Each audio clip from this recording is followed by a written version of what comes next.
Hello, my beautiful bookish people. My name is Victoria Mendes. You've come to the channel The Bookish Sock, and in today's video, I'm doing the info dump book tag. I originally saw this via Rajathan's channel. I will leave that video down in the description.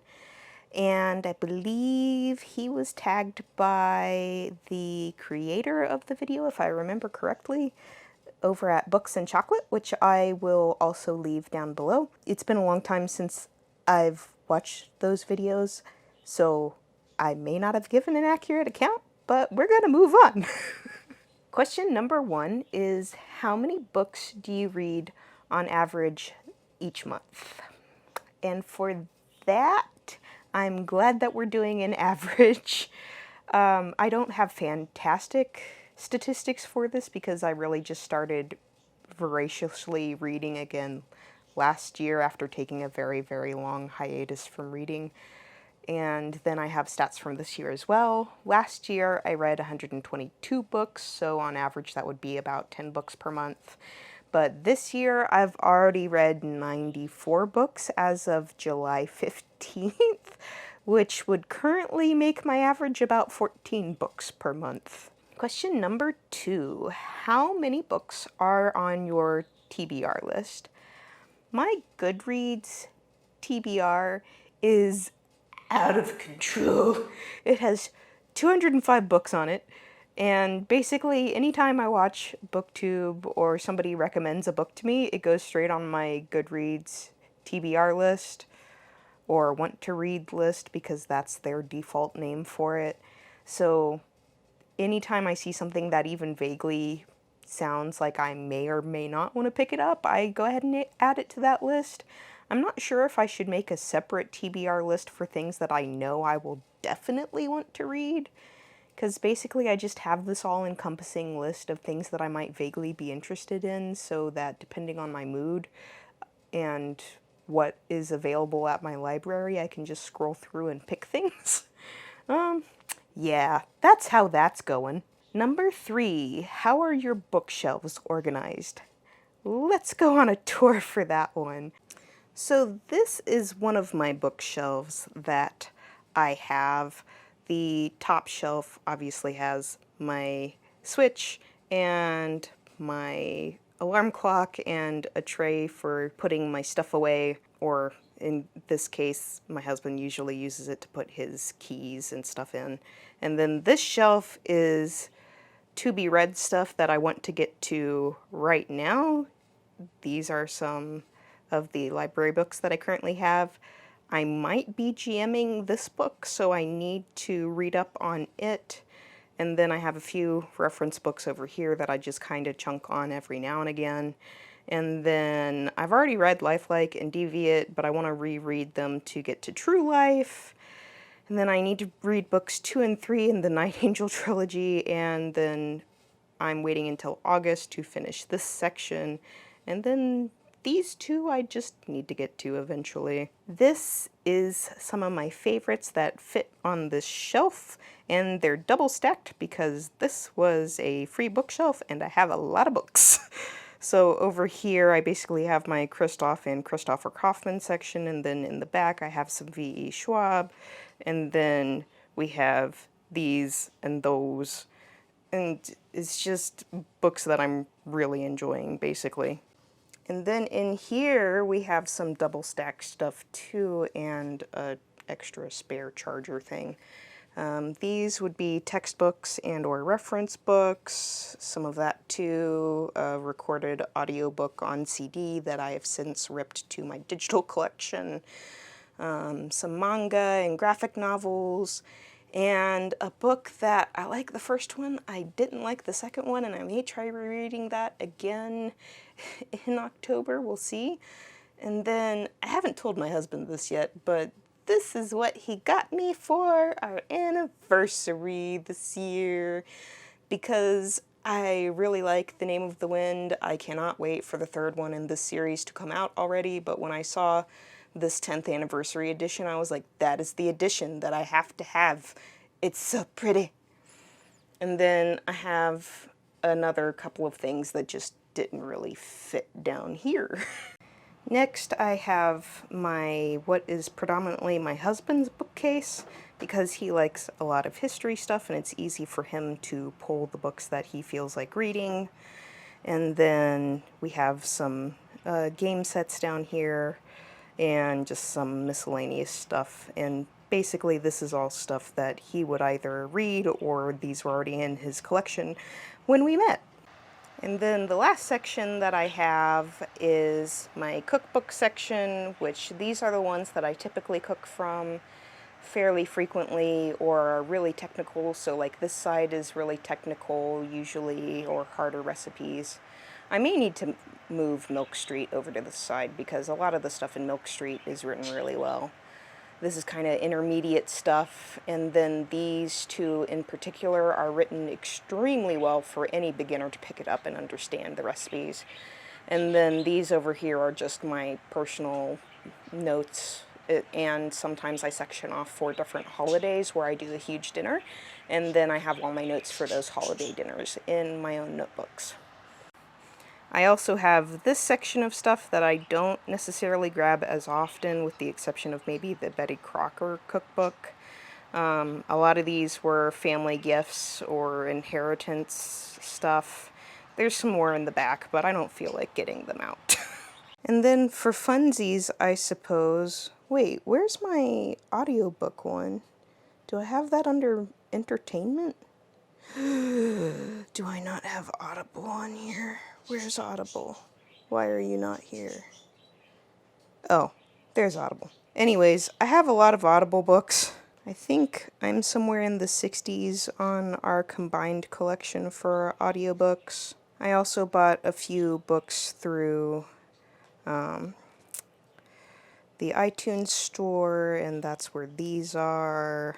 And then I have a ton of books in my Kindle library. Part of these were all checked out from the library, and then part of these are what I actually own, and I haven't separated these out yet, and I probably need to.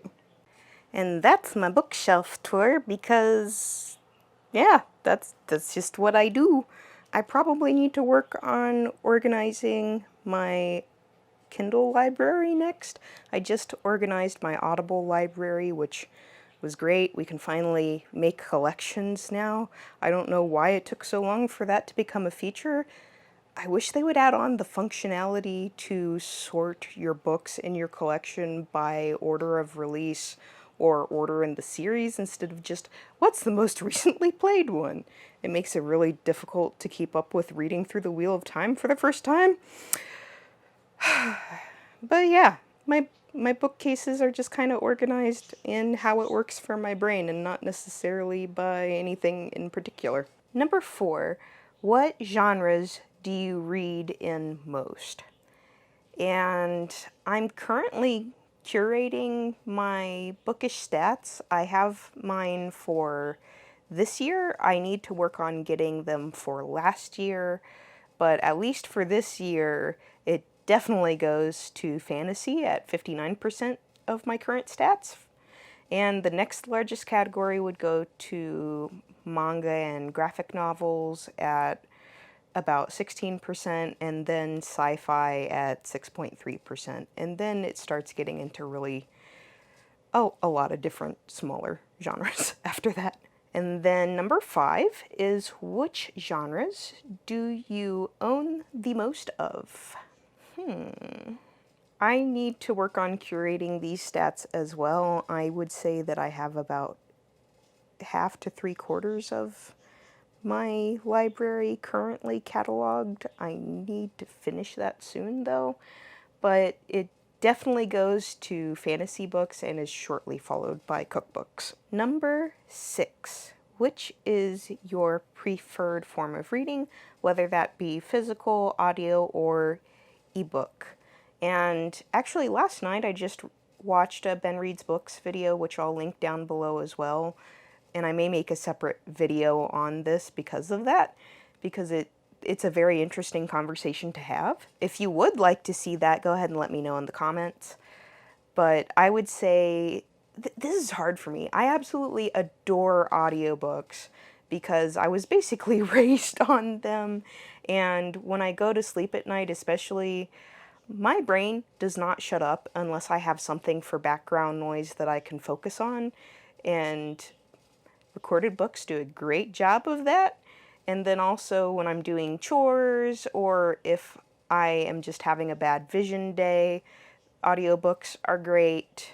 Sometimes when I'm doing like a monotonous drive or something, I'll throw on an audiobook. For ebooks and physical books, if I wasn't physically affected by EDS, I would say that these are about even for me because, you know, both have their drawbacks and their benefits, because with an e-reader I can have hundreds of books in a 6-inch screen, and an e-reader is definitely needed if we're talking about ebooks, because if we're talking about reading it off of a tablet or a phone, then I would definitely not like it, because reading a screen after so long really bothers my eyes. E-readers do not, because of the technology of the screen inking system, but that's a different conversation for a different day, I suppose. So I like that I can carry a bunch of books at once. If I'm traveling, I will hands down reach for an e-reader, and if I'm reading at night in bed and I don't want to get up and go to the next room or get my book light out, because my book light kind of annoys my partner, so I can get away with an e-reader a lot easier at night. I really like physical books because a lot of times physical books are really pretty. And especially with graphic novels, it depends on who the publisher is. Like with manga, some of the mangas are done right when they're ported to the e-version, especially if they were already an e-version to begin with. But I've also seen other mangas that get butchered and have frames just lost portions of on ebooks.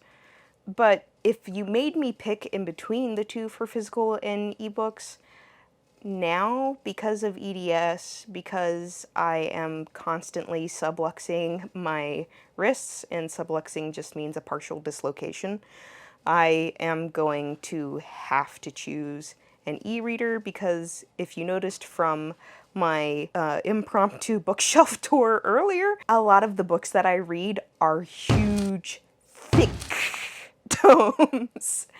And I have dislocated my wrists on many occasions while picking those up and reading them. And at this point, if I'm going to read a big, thick book, I just automatically put on wrist braces, because I've subluxed my wrists a few too many times. So overall, because of what is essentially a disability, I would say that ebooks win for me currently. But I also still really love audiobooks. Just, this is a hard conversation, okay? Number 7, who is your most owned author? If we're talking about physical or ebooks and a single author's work, then right now that goes to VE/Victoria Schwab. Is same author, different pen name, depending on whether it's a middle grade book or a YA or adult section book. But if this includes co-written books, then that would go to J. Kristoff. And if we're talking about any author that I own, period, which means I'm including audiobooks now, then yeah, that would go to Robert Jordan, because of his series The Wheel of Time, which includes 16 titles. Which, granted, part of those titles were finished by Brandon Sanderson, but Sanderson was working off of notes and outlines that Robert Jordan already wrote, so I'm just counting them basically all as Robert Jordan. Number 8, describe your favorite writing style. I don't typically read critically, so I'm not sure I can truly answer this question, but I do love a book with a good dry sense of humor, and generally I would say I prefer active voice to passive voice, because unless passive voice is done really well, it can get really boring really quickly for me. Number 9, which literary device do you like and dislike? I have a love-hate relationship with foreshadowing, because if the foreshadowing is done in a way that you don't really pick up on it much until the big reveal happens, and then you go, oh, that's what all those things were, and all that stuff earlier really mattered. And then when you reread it, you pick up on it and you kind of have a good giggle because you're like, hee hee hee, this is a hint to what's coming. I really like that. But I also just finished the Inheritance Cycle, which is the Aragon books.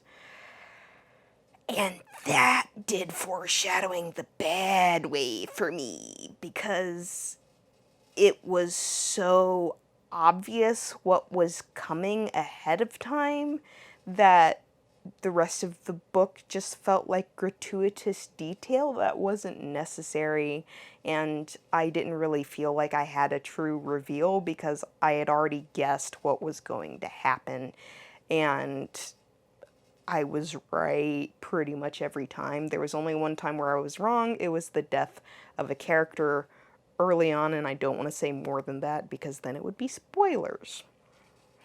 I also have a love-hate relationship with purple prose / breaking the fourth wall, because if it's done in a snarky way, I love it, but if it's done in a way where it just feels like it's trying too hard, then I don't like it. Number 10, which character archetypes do you like best? This is hard too because I don't necessarily read for a particular archetype. Maybe the magician, which would be knowledge of fundamental laws of the world and how to use them, or the sage because they have knowledge of the truth of the world. I don't know. I don't really know how to answer this one. Number 11. What is your favorite book setting? I love a setting that is anywhere with a magic system, and usually I lean more towards a hard magic system because it follows rules. The rules are very clear cut and they make sense, and I don't have to worry about my willing suspension of disbelief working or not for that. I also really love a soft magic system, but there are some soft magic systems that I don't like, particularly with the Raven cycle, because I just finished that, and I think just because it was set in kind of the real world and kind of not, and it had more to do with dreams than anything else for how the magic worked, kind of. I don't know, my willing suspension of disbelief was just not there for it, but other soft magic systems that I do like would be the Lord of the Rings and the Chronicles of Narnia. So I guess it just, for soft magic systems, if it's set in a different world, I'm much more willing to have my willing suspension of disbelief work for that magic system, if that makes sense. Number 12. What are your favorite romantic tropes? I don't really read books for the romantic aspect, but the books that I have read with romance sections that I have liked have generally been very angsty. So I guess angsty romance works for that. Lastly is people I would like to tag, and that would be anyone watching this video who feels like doing it, and I have a feeling that TB Kane and the Booktube Goddess are watching this, and I would really love to see their versions of it. So, yeah, I guess I'll see you in the next video. Thanks for watching. Bye!